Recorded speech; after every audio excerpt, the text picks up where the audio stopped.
আসসালামু আলাইকুম গাইস, কেমন আছেন? আশা করি ভালো আছেন। আমিও ভালো আছি আলহামদুলিল্লাহ। তো পয়লা বৈশাখ কেমন কাটলো জানাবেন কমেন্ট করে। আমারটা ভালো কাটেনি অবশ্যই।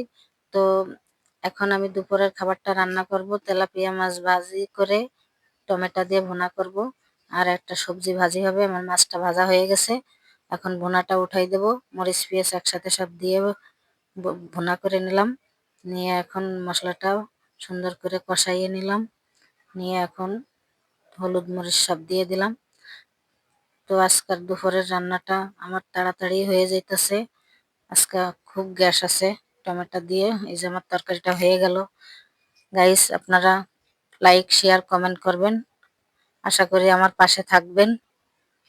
তো 10-এর লাঠি 1-এর বোঝা। তো আপনারা যদি আমার পাশে থাকেন, ইনশাল্লাহ জয় হবেই। আমি নতুন, আমার পাশে সবাই সাপোর্ট করবেন।